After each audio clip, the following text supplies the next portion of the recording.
दर्द से पुराना रिश्ता है मेरा। इस बार या तो ये आवारापन खत्म होगा या मैं।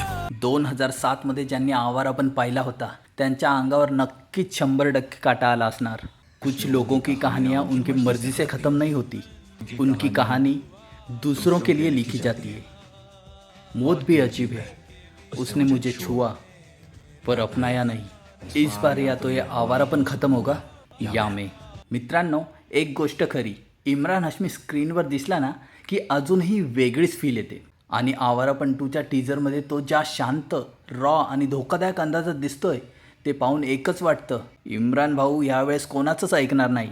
टीजरची सुरुवातच अशी होते की डोळे स्क्रीनवर खिळून राहतात, डायलॉग कमी पण प्रत्येक फ्रेममध्ये रहस्य, वेदना आणि सुडाची आग दिसते। जास्त काही दाखवलं नाही आहे, पण एवढं नक्की दाखवलं की हा सिनेमा थिएटरमध्ये शिट्ट्या आणि टाळ्या दोन्ही वाजवणार। दिशा पटानीची एंट्री म्हणजे एक ग्लॅमर नाही, तिच्या कॅरेक्टरमध्ये काहीतरी मोठा ट्विस्ट दडलेला दिसतोय। ती प्रेम आहे की धोका हे जाणून घेण्यासाठी सिनेमा बघावाच लागणार। आता येते खरी भारी गोष्ट म्हणजे शबाना आझमीची। त्यांची स्क्रीन प्रेझेन्स म्हणजे क्लास। त्या दिसल्या की स्टोरीला एक वेगळंच वजन येतं। त्यांचं पात्र नेमकं काय आहे याची उत्सुकता टीजरने मुद्दाम वाढवली आहे।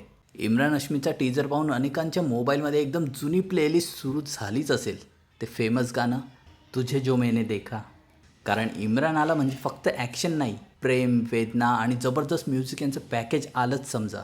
टीजरची cinematography, dark colour tone, background score आणि प्रत्येक फ्रेम हॉलिवूड स्टाईल फील देते। मेकर्सनी स्टोरी तर लपवली आहे, पण हाईप जबरदस्त तयार केली आहे।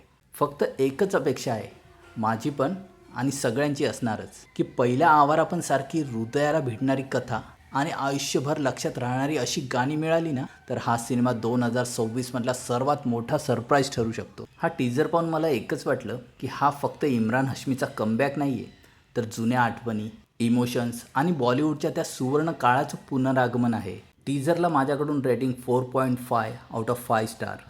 तुमच्या मते आवारापन 2 पहिल्या भागापेक्षा जास्त धमाका करेल की पहिल्या भागाची जादू अजूनही कोणी तोडू शकणार नाही? कमेंटमध्ये नक्की सांगा। पुन्हा भेटूया एका नवीन रिव्ह्यूसोबत। तोपर्यंत हसत राहा, सिनेमे बघत राहा आणि लक्षात ठेवा, रिव्ह्यू आमचा पण निर्णय तुमचा। जय महाराष्ट्र।